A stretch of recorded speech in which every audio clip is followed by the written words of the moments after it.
Hi there, I'm Tony Joe. I'm a local realtor and a community volunteer.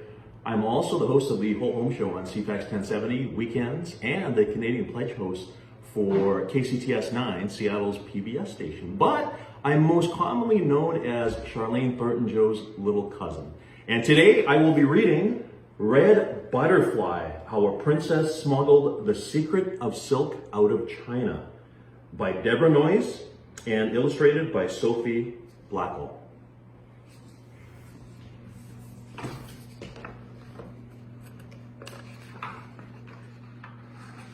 This is one of my daughter's favorite books. In my Father's kingdom there are many splendors. Bells and drums and conches sound in the city streets. All day long, ladies with careful eyebrows crisscross palace courtyards. Warlords and courtiers come and go in gleaming carriages. In my night chamber, I remove silver pins, and my hair spills into my gentle maidservant's hands. I watch the bright moon and breathe the breath of peach petals on the wind. I'm a child with my hair yet cut across my forehead, but soon I will marry the king of far Khotan. The moon will follow you to Khotan, my maid croons, combing my black hair back. The moon will remember. Goodbye, pink peach petals. Goodbye, yellow moon. In my Father's kingdom there are many splendors. Most valued of all is silk. Faraway rulers wish for China's wealth and call it woven wind. Silk, my red butterfly wings flapping, is our people's solemn secret, thousands of moons old, spun by a little worm that feeds on the mulberry leaves in Father's gardens. While I walk, it whispers, whispers. The night before we journey to the summer palace, Mother and her maids drape me in swirls of silk. The seamstress clips and stitches, snips and tucks. Mother whispers that when the wild geese fly and the court ladies swap their robes for squirrel skin coats, I will go with those geese. You must be brave, little daughter. Goodbye, small silkworm. Goodbye, red butterfly. In my Father's kingdom, there are many splendors. As we cross the wide countryside to the summer palace, sunbeams slice through dark woods, spilling on moss. Monkeys wail in maple groves along the river. Sparrows peck mud for their nests. When we arrive, Mother and the other consorts bathe in the palace hot springs. After, in belted robes and wide sleeves, they look like loveliest butterflies. In the night court hums with poets. Scroll painters stretch white silk. Men stand with crossed arms, top knots bobbing, to watch the dancers while ladies twitter in pearl-studded gowns. I sip from my bowl of tea as my favorite singer tunes her pippa pluck and snap and plang like rain on rooftops. When Father returns from the morning hunt, I dare not look at him, though I let my pleading soar.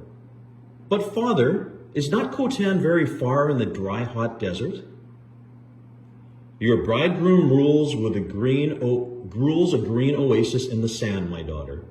Grapes sag on the vine and rivers flow from the Kunlun mountains.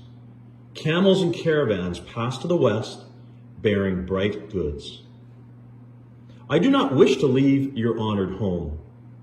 I swipe at a tear, stoop under the emperor's gaze, rustling in red silk, rustling. Goodbye, Pippa song. Goodbye, sparrows pecking at mud.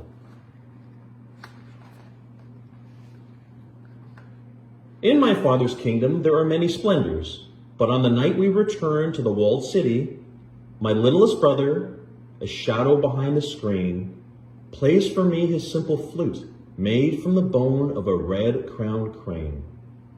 The notes float, and I stand by the window, remembering cranes under the pines, snowy blossoms of sour plums, mallow flowers, autumn moons.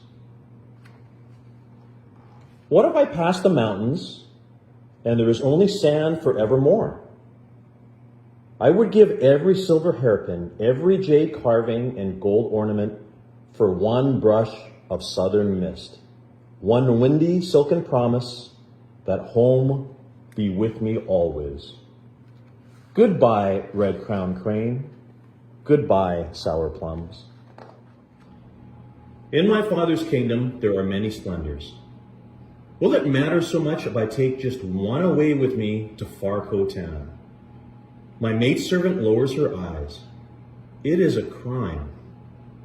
Yet when the wild geese call, she twists and rolls and pins hair like black silk high upon my head.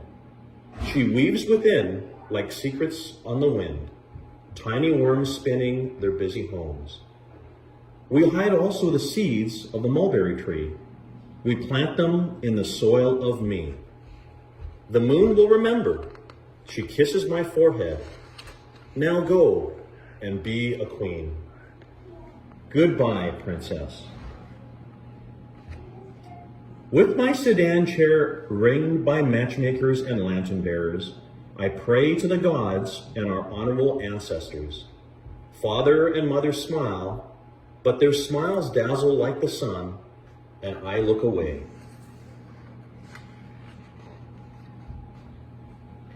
If you must go with your hair yet cut across your forehead, from all you know, take with you some small piece of brightness, some shining memory, for the world is large, little butterfly, and the road is long. The end. Thank you for joining us today. Good night.